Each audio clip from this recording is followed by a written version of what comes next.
پانچ وقت کی نماز یہ میرے نبی کی آنکھوں کی ٹھنڈک ہے، پانچ وقت کی نماز اس امت کی شان پہچان ہے۔ اور اللہ تعالیٰ نے پہلی امتوں پر اتنی بڑی مشقت ڈالی کہ ان کی نماز مسجد کے علاوہ کہیں نہیں ہوتی تھی، مسجد میں ہی ہوتی تھی۔ ہمارے لیے کتنی آسانی کر دی، جاب میں ہے مصلی بچھا نماز پڑھو، چلو مصلی بھی کوئی نہیں، زمین دیکھ اس پر کوئی گندگی تو کوئی نہیں ہے، بس زمین بھی تیرے لیے پاک ہے، چل نماز پڑھا۔ اور آسانی کر دی، پانی کوئی نہیں ہے، کوئی بات نہیں، مٹی میں ہاتھ مار، منہ پہ مل، پھر ایک ہاتھ مار، یوں کر، چل نماز پڑھ، میں تیری قبول کروں گا۔ یہ کسی امت کے ساتھ یہ نہیں ہوا، انہیں وضو ہی کرنا تھا چاہے پانی 50 میل پر موجود ہو۔ اور ہمارے لیے پانی کوئی نہیں ہے، چلو تیمم، مٹی میں ہاتھ ہمارا یوں کیا، پھر ہاتھ ہمارا ایک یوں کیا، ایک یوں کیا، چل بھائی اللہ اکبر قبول۔ عمار بن یاسر رضی اللہ تعالیٰ عنہ سفر میں تھے، ان کو نہانے کی ضرورت ہو گئی، نائٹ فال ہو گیا، تو انہوں نے سوچا کہ ویسے تو آدمی کو وضو کی ضرورت ہوتی ہے تو خالی منہ پہ ہاتھ مارا اور یوں کونیوں تک، لیکن مجھے تو غسل کی ضرورت ہے، تو خالی اس سے تو کافی نہیں ہوگا۔ تو انہوں نے کپڑے اتارے، اکیلے تھے، ریت کے اوپر کبھی یوں لیٹے، کبھی یوں لیٹے، کبھی یوں لیٹے، 3-4 دفعہ یوں یوں اور یوں رول ہوتے ہوتے پھر انہوں نے نماز پڑھی۔ آئے اللہ کے نبی کی بارگاہ میں، یا رسول اللہ مجھے رات کو نہانے کی ضرورت پڑ گئی، تو میں نے کہا وضو کے لیے تو خالی یہ 2 دفعہ کرنا کافی ہے، تو یہ تو نہانا تھا، تو میں تو ریت میں خوب رول ہوتا رہا۔ میرے نبی نے انما یکفیک ضربتان، ارے سیدھے بندے عمار، اس کے لیے بھی اتنا ہی کافی تھا کہ تو یوں کرتا اور یوں کرتا اور تو پاک ہو جاتا۔ اللہ نے اس نبی کے طفیل، اس محبوب مصطفیٰ صلی اللہ علیہ وسلم کے طفیل، اللہ نے کیا کیا سہولتیں اور آسانیاں ہمیں عطا فرمائی۔ پھر نماز 4 کی 2 رکعت کر دی کہ بھئی تم مسافر ہو 2 پڑھو، روزے میں سفر میں روزہ معاف کر دیا، بعد میں رکھ لینا، بعد میں رکھ لینا، قضا کرنے کا حکم، بالکل چھوڑنے کا نہیں۔ اور کہا کہ بھائی مریض ہو چھوڑ دو، مسافر ہو چھوڑ دو، اور نماز 2 رکعت کر دو، سنتیں چھوڑ دو۔ ابن عمر رضی اللہ تعالیٰ عنہ بیٹھے تھے تو انہوں نے 2 رکعت پڑھ کے بیٹھ گئے، تو ان کے خادم نے کہا سنت نفل نہیں پڑھو گے؟ کہا اگر پڑھنا تو 4 فرض پڑھتا میں، میرے اللہ نے معافی دے دی تو میں کیوں پڑھوں؟ میرے نبی نے سفر میں سنتیں نہیں پڑھی کبھی، اپنی امت کو سہولت دینے، فجر کی سنتیں 2 پڑھتے تھے، اس کے علاوہ سنتیں نہیں پڑھی تاکہ میری امت کو سہولت ہو، آسانی ہو۔ ایک دفعہ بارش ہو رہی تھی اور کوئی جگہ نہیں تھی نماز پڑھنے کے لیے، تو آپ نے اپنی اونٹنی کو آگے کیا اور اس پر بیٹھ گئے، بیٹھے ہی تھے، پیچھے صحابہ نے اونٹنیوں پر ہی صفیں بنائی، اور یہ نماز اونٹنی پہ بیٹھ کر ادا کی گئی بارش کے اندر۔ نماز اونٹنی کے اوپر نماز بھی ہو گئی، رکوع بھی ہو گیا، سجدہ بھی ہو گیا، سلام بھی ہو گیا۔ پہلی امتوں کے لیے نہیں تھا، سجدہ ہی کرنا پڑے گا۔ یہ اللہ کے محبوب مصطفیٰ صلی اللہ تعالی علیہ وسلم کی طفیل، میرے اللہ نے ہم پہ فضل و احسان کیا، تو میرے نبی کی زندگی میں عبادات میں نماز سب سے اعلیٰ نظر آتی ہے، سب سے نمایاں نظر آتی ہے۔ اور پھر بازار میں، گھر میں، دفتر میں، ماحول میں میرے نبی کے اخلاق، یہ زندگی کا دوسرا روشن پہلو ہے۔ میرے نبی کی ساری زندگی 2 لفظوں میں آتی ہے، عبادت اخلاق، عبادت اخلاق، یا 2 اور لفظ، حقوق اللہ حقوق العباد، حقوق اللہ حقوق العباد۔ حقوق اللہ میں نماز سب سے اعلیٰ، اور حقوق العباد میں لوگوں کی برداشت کرنا، لوگوں سے درگزر کرنا، معاف کرنا، جھوٹ سے بچنا، دھوکے سے بچنا۔ میرے نبی سے پوچھا گیا، یا رسول اللہ مسلمان کنجوس ہو سکتا ہے؟ ہم نے کہا ہو سکتا ہے۔ یا رسول اللہ مسلمان کمزور ہو سکتا ہے، بزدل ہو سکتا ہے، ڈرپوک ہو سکتا ہے؟ آپ نے کہا ہو سکتا ہے۔ یا رسول اللہ مسلمان جھوٹ بول سکتا ہے؟ آپ نے کہا نہیں، جھوٹ نہیں بول سکتا، جھوٹ نہیں بول سکتا۔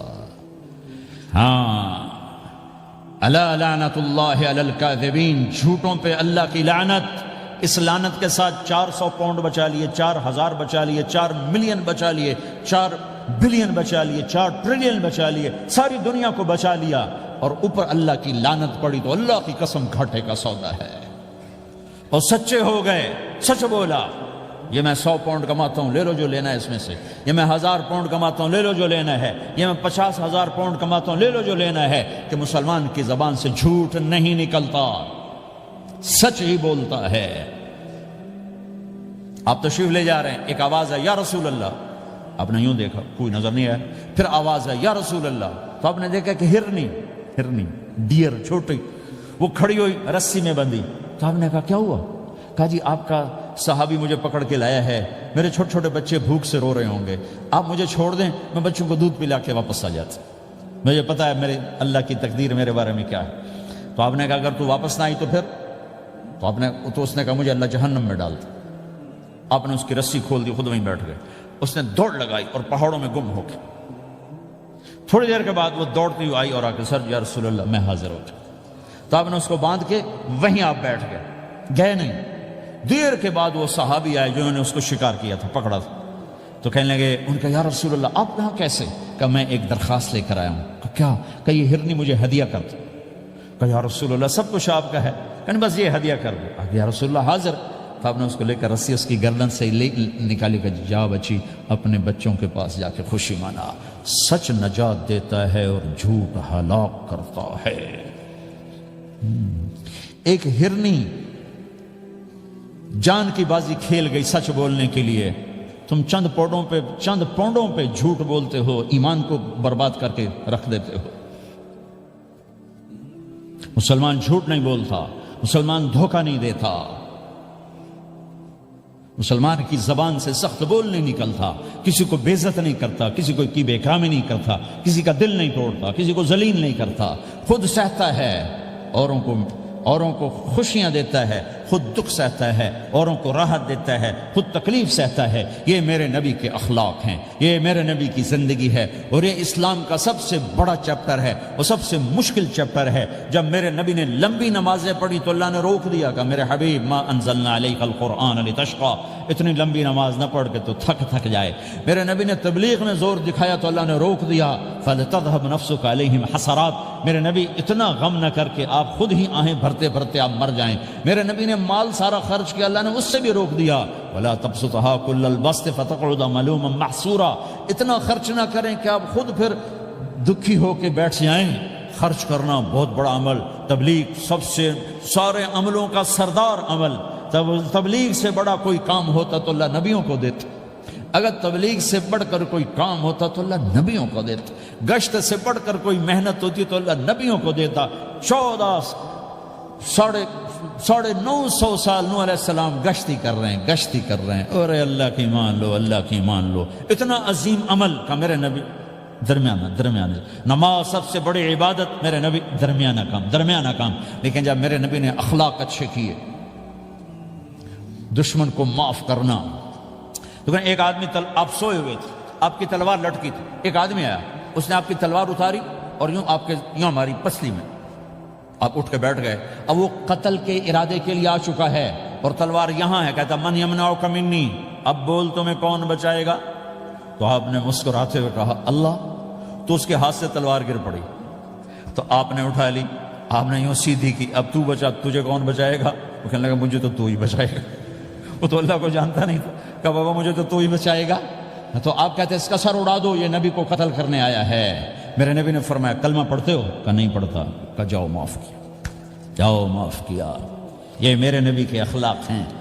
20 سال جنہوں نے قتل کے منصوبے بنائے, مکہ والے. جب آپ مکہ میں فاتحانہ داخل ہوئے, ابو سفیان سب سے زیادہ آپ کو دکھ پہنچانے والوں میں پیش. تو آپ نے ابو سفیان کو عزت دی. جو ابو سفیان کے گھر میں داخل ہوگا اس کو کچھ نہیں کہا جائے گا. آپ تو ابو سفیان کو بلا کے سولی پہ لٹکاتے, اور آپ کہہ رہے ہیں جو ابو سفیان کے گھر میں جائے گا اسے کچھ نہیں کہا جائے گا, جو بیت اللہ میں ہوگا اسے کچھ نہیں کہا جائے گا. سارا مکہ سامنے, آپ یوں بیت اللہ کا دروازے پر یوں دونوں ہاتھ ایسے ٹکا کے کھڑے تھے. پھر آپ نے کہا میں کیا کروں گا اب تمہارے ساتھ؟ تو سہیل بن عمر نے کہا آپ کریم ہیں, کریم کے بیٹے ہیں. تو آپ نے کہا جاؤ میں نے معاف کیا. یہ اخلاق آج مٹ چکے ہیں. مردوں سے, عورتوں سے, علم والوں سے, خانقاہ والوں سے, تبلیغ والوں سے, سب زیرو ہوئے پڑے ہیں. جب تک یہ اخلاق زندہ نہیں ہوتے اسلامی زندگی قائم نہیں ہو سکتی, اسلامی معاشرت قائم نہیں ہو سکتی. اور دین 2 چیزوں سے آگے پھیلتا ہے, ایک دعوت اور ایک اخلاق. دعوت اور اخلاق. دعوت نہیں ہوگی تو اخلاق وہیں پڑے رہ جائیں گے. اخلاق نہیں ہوں گے تو دعوت کوئی قبول نہیں کرے. میرے نبی نے کتنے معجزے دکھائے مکے میں, نہیں کلمہ پڑھا. بدر میں ان کے 70 مارے گئے, فرشتوں کو دیکھا, جبریل کے گھوڑے کی آواز سنی, کلمہ نہیں پڑھا. خندق میں شکست ہوئی, کلمہ نہیں پڑھا. پانی نکلتے دیکھا، انگلیوں سے کلمہ نہیں پڑا. ایک بکرے کا ایک بازو پکایا، ایک بازو بکرے کا، ایک اگلا جو بازو تھا، اور 40 آدمیوں نے کھانا کھایا اور ایک بوٹی کم نہیں ہوئی، ایک بوٹی کم نہیں ہوئی، کلمہ نہیں پڑا. لیکن جب میرے نبی نے کہا جاؤ معاف کیا تو سارے ہی کلمہ پڑ گئے کہ واقعہ یہ اخلاق نبی کے ہو سکتے. حنین کی جنگ میں جب بھاگے لوگ، شکست ہوئی، تو ایک صحابی کا بھاگتے ہوئے پاؤں ہمارے نبی کا پاؤں پر آیا، اور جوتا سخت تھا، تو آپ نے کہا اوجعتنی، اور آپ کے ہاتھ میں چھڑی تھی، آپ نے اس کو یوں ماری، کہا اوجعتنی، ارے تو نے مجھے کتنا زیادہ درد پہنچایا، دکھ پہنچایا. وہ بیچارے پگھل کے رہ گئے اور پریشان ہو گئے، اور فرماتے ہیں سارا دن میں پریشان، ساری رات پریشان کہ اللہ کے نبی کو میں نے تکلیف پہنچائی، اب میرا کیا بنے گا. اگلا دن ہوا تو اعلان ہو رہا تھا بھائی جس کا پاؤں نبی کے پاؤں پہ آیا تھا اس کو اللہ کے نبی بلا رہے ہیں. تو صحابی کہنے لگے میں نے سمجھا بس اب میری تو دنیا بھی گئی اور آخرت بھی گئی، اب میرے اوپر کیس بنے گا اور مجھے ڈانٹ ڈپٹ بھی ہوگی، میرا کتنا بڑا گھاٹا نقصان ہوگا. یہ حاضر ہوئے ڈرتے ڈرتے. تو آپ نے فرمایا میرے بھائی کل میں نے تمہیں چھڑی ماری تھی، وہ مجھے معاف کر دینا، اور یہ 80 اونٹ تمہیں ہدیہ دیتا ہوں، 80 کیملز یعنی 80 پراڈو، 80 رینج روور کا یہ میری طرف سے تمہیں ہدیہ ہے. وہ حیران پریشان، یہ میرے نبی کے اخلاق ہیں، یہ میرے نبی کے اخلاق ہیں. کانٹے بچھانے والی نے 4 دن آنا چھوڑ دیا، بیمار ہو گئی تھی. تو آپ نے اب کیا بات ہے، وہ ہمارے راستے میں اب کانٹے کوئی نہیں ہیں. کہا یہ وہ بیمار پڑی ہے جو کانٹے بچھاتے تھے. تو آپ اس کے گھر چلے گئے، ماں جی خیریت تو ہے، آپ ٹھیک تو ہیں؟ کہا بیٹا مجھے کلمہ پڑھا دے، بس تیرے اخلاق نے مجھے فتح کر لیا ہے. میرے بھائیوں یہ چیپٹر بھول چکے ہیں، بھول چکے ہیں، بھول چکے ہیں. جب تک یہ چیپٹر زندہ نہیں ہوگا زندگی اسلامی نہیں بنے گی، معاشرہ اسلامی نہیں بنے گا، اور آگے قوموں کے لیے اسلام کا دروازہ نہیں کھلے گا. ہمیں معاف کرنا آتا ہو، ہمیں گالی دینے والے کو دعا دینا آتا ہو، غیبت کرنے والے کی تعریف آتی ہو، اور غیبت کرنے سے، غیبت سننے سے اپنے آپ کو ایسے بچاؤ جیسے زہر سے بچاتے ہو، اسے آگ سے بچاتے ہو. ایک دوسرے کو نفرت کا بول نہ بولو ورنہ ساری زندگی تباہ و برباد ہو جائے گی. میرے رب کی قسم، میرے نبی نے کہا ایک زبان کا بول انسان بولتا ہے اور جہنم کی گہرائیوں میں گر جاتا ہے، اور ایک زبان کا بول انسان بولتا ہے اور جنت کے درجات پر چڑھ جاتا ہے. یہ زبان بہت طاقتور چیز ہے. میں ہر بیان میں اس کو دہرا رہا ہوں کہ جتنا یہ عمل ختم ہو چکا ہے اتنا کوئی عمل بھی نہیں ختم ہوا ہے. اور ایک صحابی ہیں ابو دجانہ. کون ابو دجانہ؟ السابقون الاولون من المہاجرین والانصار، اس میں پہلی صف کے صحابہ. کون ابو دجانہ؟ جب آپ حج پر گئے تو اپنی جگہ مدینے کا امیر ابو دجانہ کو بنایا. ابو دجانہ حج میں شریک نہیں ہوئے کہ آپ نے اپنی جگہ ان کو اپنا نائب بنا کے وہاں کھڑا فرمایا ابو دجانہ میری جگہ پر مدینے کا امیر ہے. یہ وہ ابو دجانہ ہیں. کون ابو دجانہ؟ جو جنگ بدر سے لے کر آخری حج تک ہر سفر میں شریک ہیں، ہر سفر میں شریک ہیں. ان کی ایک بات میں بتانا چاہتا ہوں، پہلے تھوڑی سی ان کی ہسٹری بتانا چاہتا ہوں. کون ابو دجانہ؟ احد کی جنگ میں آپ نے تلوار اٹھائی، کہ اس تلوار کو کون لے گا؟ کئی صحابہ کھڑے ہو گئے. آپ نے کہا اس تلوار کا حق کون ادا کرے گا؟ سارے بیٹھ گئے. 3 آدمی کھڑے رہے، ایک زبیر بن عوام، ایک عمر بن خطاب، ایک ابو دجانہ. ان کا نام ہے سماق بن خرشنہ. سماق بن خرشنہ ان کا نام ابو دجانہ سے مشہور ہے. تو آپ نے تلوار نہ عمر کو دی، نہ زبیر کو دی، ابو دجانہ کو دی. تو عمر رضی اللہ عنہ نے تو محسوس نہیں کیا، حضرت زبیر نے محسوس کیا کہ اس کو کیوں دی، مجھے کیوں نہیں دی؟ میں مہاجرین میں سے ہوں، میں پھوپھی کا بیٹا ہوں، میں اس سے دلیری میں کم نہیں ہوں. بلکہ حضرت زبیر کی دلیری کی تو دھک تھی، جدھر سلوار چلتی تھی کاٹتی چلی جاتی تھی. کہنے کہ میں دیکھوں گا یہ کیا کرتا ہے. تو ابو دجانہ کے پیچھے پیچھے زبیر ہو لیے. تو ابو دجانہ نے جو حملہ کیا تو 3000 کا لشکر تھا، اس کو چیر کے پار نکل کے، پورے لشکر کو کاٹ کے پار نکل کے. اور آگے عورتیں کھڑی تھیں جو مکے کے لشکر کو تیار کر رہی تھیں. نحن بنات طارقی نمشی علی النمارقی مشی القتل بوارقی المسک فی المخالقی المسک فی المفارقی والدر فی المخالقی ان تقبلوا نعانقی وتدبروا نفارقی فراق غیر وامقی. یہ گانا گا رہی تھیں اور ان کو تیار کر رہی تھیں. تو جب ابو دجانہ کی تلوار نظر آئی تو سب بھاگی. ہندا پکڑی گئی تو آپ نے یوں اپنی تلوار ہندا کے سر پر رکھی، انہوں نے چیخ ماری، تلوار ہٹا لی. تو زبیر پیچھے پیچھے کہ کیا کیا ہے؟ جنگ میں اگر کوئی عورت حصہ لے اسے مارنا جائز ہے، ویسے جائز نہیں ہے، عورت کو، بچے کو، بوڑھے کو ہاتھ لگانا جائز نہیں ہے۔ تو انہوں نے کہا تلوار کیوں نہیں چلائی؟ کہا میرے محبوب کی تلوار ہے، عورت کے خون سے رنگین کر کے اس کی شان نہیں گھٹانا چاہتا، یہ میرے نبی کی تلوار۔ پھر واپس ہوئے، پھر اٹیک کیا اور پھر مجمع کو چیر دیا۔ سامنے ایک آدمی آ رہا تھا ہاتھی کی طرح، اتنا لمبا موٹا تازہ۔ تو زبیر کہنے لگے میرے جی میں آیا کبھی اس کی ٹکر ہونا، پھر میں دیکھوں ابو دجانہ کیا چیز ہے۔ تو اللہ کا کرنا ایسا ہوا، ابو دجانہ دونوں آمنے سامنے ہو گئے۔ تو وہ ایسے شاہ سوار تھے کہ دونوں طرف کے لشکر ذرا تھم گئے اور وہ دونوں بھڑ گئے۔ ابو دجانہ کے اپنے جوہر، اس پہلوان کے اپنے جوہر، غبار اٹھا، مٹی اٹھی، اور اس کی اپنی طاقت، ان کی اپنی طاقت، انہوں نے ابو دجانہ کو اس نے زخمی کر دیا۔ ابو دجانہ نے جو جوش میں آ کے ماری تلوار، اس کو لگی یہاں، تو اتنی طاقت سے لگی کہ اس کے نیچے اتر کر 2 ٹکڑوں میں تقسیم کر دی۔ ماری تو ایک حصہ ادھر، ایک حصہ، پھر یوں دیکھا اور اپنے چہرے سے لوہے کی ٹوپی اتاری، اما ترا انا ابو دجانہ، کیا دیکھ رہے ہو؟ میں ہوں ابو دجانہ، تلوار صحیح لی ہے میں نے، غلط نہیں لی۔ یہ ابو دجانہ ہیں۔ اور جب شکست ہو گئی احد کی جنگ میں، اور پھر 10-12 آدمیوں نے آپ کو گھیرے میں لیا ہوا تھا، ان میں ایک ابو بکر تھے، عمر تھے، علی تھے، طلحہ تھے، زبیر تھے، سعد بن ابی وقاص تھے، اور سہل بن حنیف تھے، عبادہ قتادہ بن نعمان تھے، اور ابو دجانہ تھے رضی اللہ تعالی عنہم۔ ان میں سے ایک ابو دجانہ بھی تھے، اور یمامہ کی جنگ میں ابو دجانہ شہید ہوئے، یمامہ کی جنگ میں شہید ہوئے۔ یہ ابو دجانہ کی تھوڑی سی سیرت آپ کے سامنے آئی ہے۔ اس کے بعد اب آپ ان کے قول کو سنو تاکہ اس کا وزن آپ کے سامنے آئے۔ یہ بدر کے شریک ہیں، اللہ کے نبی نے کہا بدر کا صحابی جو مرضی کرے بخشا گیا۔ یہ صلح حدیبیہ کے شریک ہیں، اللہ نے قرآن میں کہا لقد رضی اللہ، میں ان سے راضی ہو گیا۔ یہ صحابی ہیں، اللہ نے کہا کلا وعد اللہ الحسنى، اے میرا نبی تیرے ہر صحابی کے لیے جنت کا وعدہ ہے۔ اور اب یہ کیا کہتے ہیں؟ یہ کیا کہتے ہیں لوگو؟ ان ارجع عملی عند، لوگو میرے پاس، ابو دجانہ میرے پاس بخشش کا سب سے بڑا عمل جانتے ہو کیا ہے؟